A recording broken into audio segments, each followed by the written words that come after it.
Hello everybody, my name is God Bless Otubere. I'm the Global President at Ready to Lead Africa. Today, we are launching the Keepers of Democracy initiative, another amazing opportunity for us to engage millennials and Gen Zs on the hard work of preserving a declining democracy. 5 out of 6 millennials would rather sit out an election, but would, push causes that matter to them online. And Gen Zs are farther off because 9 out of 10 are not interested in the work of democracy at all. Now, that spells doom for democracy as we know it. When you look at how the world has come for the last couple of decades, we've seen democracy grow and more people have their voices heard. Communities get to see government are held accountable because democracy works. But with the advancement of populism around the world, we see that democracy is on the decline. And as baby boomers exit the stage due to age, it behoves on a new generation, the millennials, to take over the baton of leadership. But if we are not available, then democracy will die. Worse still is the fact that Gen Zs, the people following millennials, us, are farther away from the idea of democracy and the hard work to preserve it.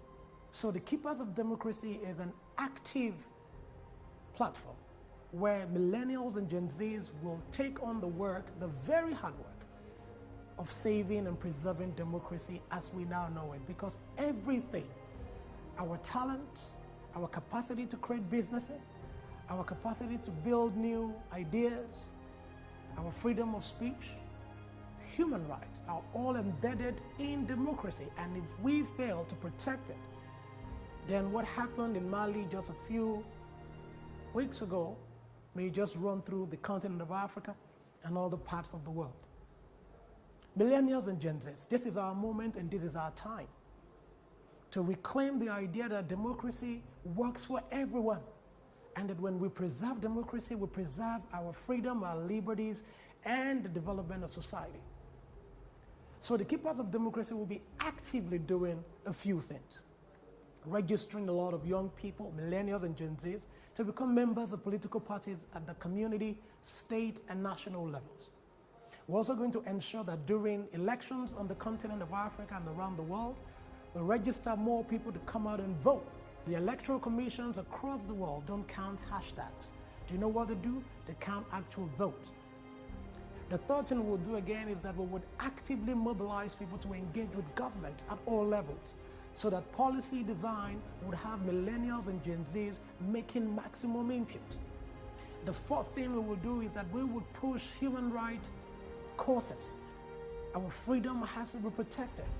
And finally, we would engage with global leaders, national leaders, state-level leaders, community leaders on the importance of protecting, preserving democracy, because with that, more people will be given a chance to sit at the table.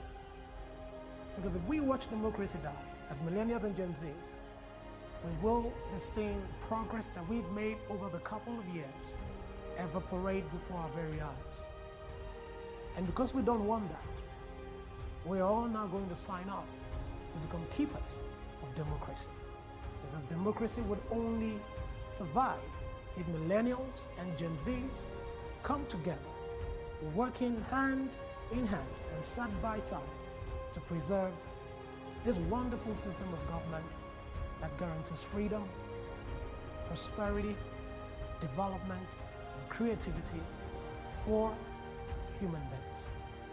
So today, it is my honor and pleasure to launch the Keepers of Democracy initiative alongside my friends from every other country in this world. We're grateful for the journey ahead. It is not going to be one that is easy, but it is doable and it is possible. We're doing this because we are ready to lead Africa. And to all our partners from around the world, we say thank you and welcome, even as we move on into the future.